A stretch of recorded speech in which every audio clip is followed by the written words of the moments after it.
Salut! Waouh! Non mais que dire en fait? Vraiment merci beaucoup pour tous vos messages d'encouragement, ça me touche, ça me va droit au cœur et ça m'encourage pour la suite. Je vous cache pas que j'étais très stressée à l'idée de lancer cette première vidéo sur YouTube, sachant que c'était vraiment une vidéo test de base. C'était une vidéo test, vous le voyez bien. J'ai les cheveux un petit peu en pétard, j'ai pas de bijoux, j'ai rien, enfin je suis pas vraiment apprêtée de ouf. Mais pour moi c'était très important de la faire parce que je me disais Ruth, c'est maintenant ou jamais, sinon tu vas jamais te lancer. Et comment vous me l'avez rendu, je suis très contente. Cette chaîne c'est pas juste ma chaîne, c'est notre chaîne. J'espère qu'on va aller grave loin ensemble. Et voilà quoi, c'est tout ce que je voulais dire. Bisous. Je vous laisse avec la suite de la vidéo. Aujourd'hui on est d'accord que dans l'imaginaire collectif, quand on pense mannequinat, on pense ça.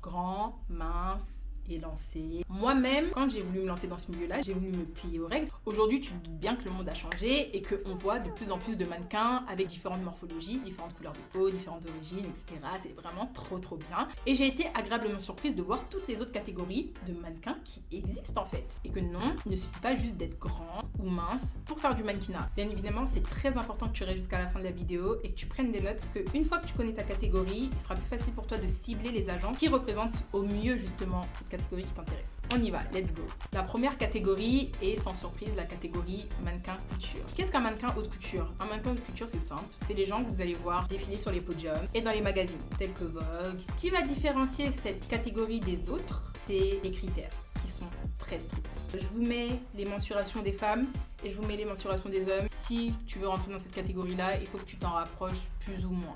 C'est très important que je précise aussi qu'il y a de plus en plus de mannequins couture avec des morphologies différentes, avec des tailles différentes aussi, comme la mannequin G. Cortlev qui est connue pour sa taille 40, qui a débuté avec les campagnes H&M ou encore Fenty Beauty et qui maintenant défile pour les plus grands comme Chanel, Jacquemus, Mugler, Valentino, Michael Kors et qui est devenue l'égérie d'Alexander McQueen quand même, donc ce n'est pas rien.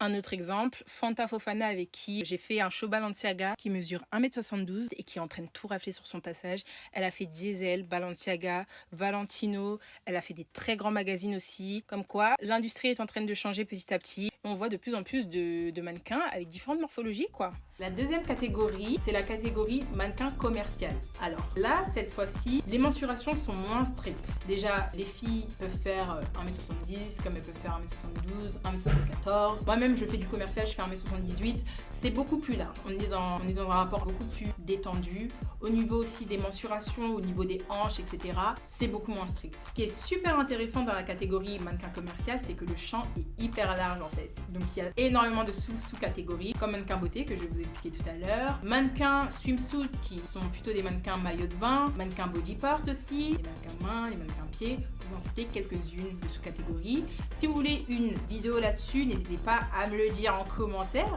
et je vous ferai une petite vidéo plus approfondie sur ça.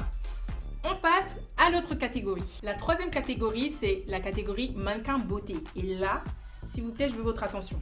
D'accord? On va se regarder. Écoutez-moi. Ici, dans cette catégorie, la taille ne compte pas. Que vous fassiez 1m50, que vous fassiez 1m70, que vous fassiez 1m80, peu importe, la taille ne compte pas ici.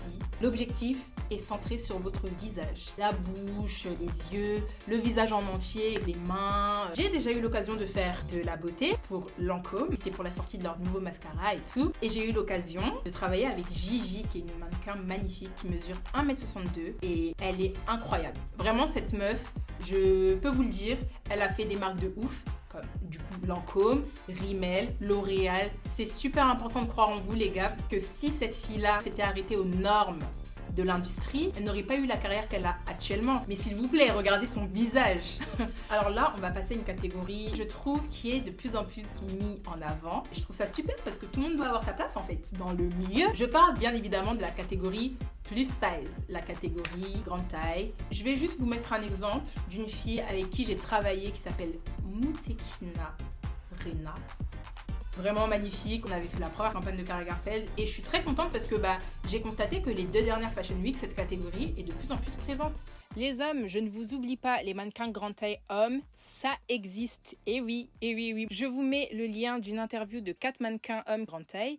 Elle est super intéressante, mais comme quoi, comme je l'ai dit auparavant, le marché est en train de s'ouvrir, donc foncez les gars.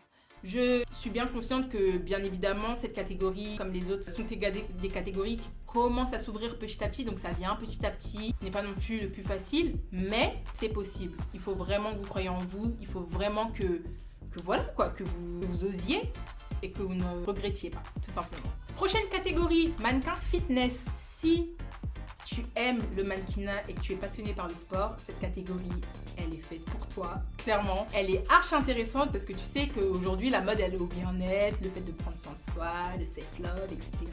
Du coup, c'est vraiment un côté que les marques aiment de plus en plus mettre en avant.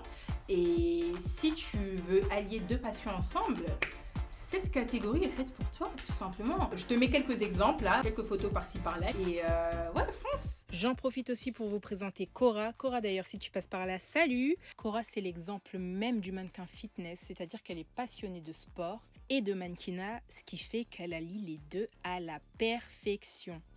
En clair, là, je viens de vous résumer les catégories qu'on voit le plus souvent dans l'industrie du mannequinat. Je te laisse méditer sur ça et j'espère en tout cas que tu vas trouver ta catégorie parce que la prochaine étape, ça va être comment signer en agence. Et pour signer en agence, il faut vraiment cibler les agences qui sont faites selon ta catégorie. Voilà, j'espère que ça t'a plu. D'ici là, prends soin de toi et je te dis à la semaine prochaine.